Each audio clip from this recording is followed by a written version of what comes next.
ಕನ್ನಡ ನಾಡು, ಇದು ಕನ್ನಡಿಗರ ನಾಡಿ ಮಿಡಿತ. ನಮ್ಮ ಕ್ಲಿನಿಕ್ ಈ ಲೈನ್ ವೆಹಿಕಲ್ ಅಲ್ಲಿ ಸರ್ಕಾರ ದುಡ್ಡು ಕಟ್ಟಬೇಕು, ಏನಾದ್ರು ಪ್ರಾಬ್ಲಮ್ ಇದರಿಂದ ಅನುಕೂಲ ತಗೋಬೇಕಂತ ಇದು ಸರ್ಕಾರದ ವೆಹಿಕಲ್ ನಿಲ್ತಾ ಇರೋದು. ಜನಗಳು ಅನುಕೂಲ ಆಗಲಿ ಅಂತ ಹೇಳಿ ಒಂದು ಹೊಸ ಸ್ಕೀಮ್ ನ ಇಂಟ್ರೊಡ್ಯೂಸ್ ಮಾಡಿದ್ರು.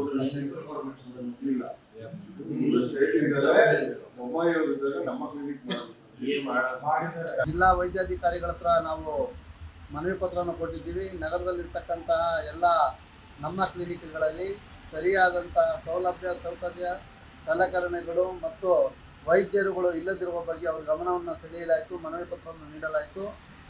ಅವರು ಮನವಿ ಪತ್ರವನ್ನು ಸ್ವೀಕರಿಸಿ ಮಾತಾಡಿದಂಥ ಅವರು ಪ್ರಕಾರ ಇದು ಒಂದು ಯೋಜನೆಗೆ ಮಾತ್ರ ಸೀಮಿತ ಆಗಿದೆ. ಇದಕ್ಕೆ ಹಣ ನಗರಸಭೆಗೆ ಸರ್ಕಾರದ ಬಿಡುಗಡೆ ಓಪನ್ ಆದಾಗಲಿಂದ 2 ತಿಂಗಳಿಗೆ ಒಬ್ಬೊಬ್ಬರು ರಾಜೀನಾಮೆ ಕೊಟ್ಟು ಹೋಗ್ತಾ ಇದ್ದಾರೆ. ಅದನ್ನ ಇವ್ರ ಗಮನಕ್ಕೆ ತಂದಾಗ ಅವ್ರೇನು ಹೇಳ್ತಾ ಇದ್ದಾರೆ, ಅಲ್ಲಿ ಬರ್ತಕ್ಕಂಥವ್ರು PG ಸ್ಟೂಡೆಂಟ್ಸು ವೈದ್ಯರಿಗೆ ನಾವು ಕಾಲ್ ಮಾಡ್ತಾ ಇದ್ದೀವಿ, ಯಾರು ಬರ್ತಾ ಇಲ್ಲ ಅನ್ನೋಂಥ ಮಾತನ್ನು ಹೇಳ್ತಾ ಇದ್ದಾರೆ.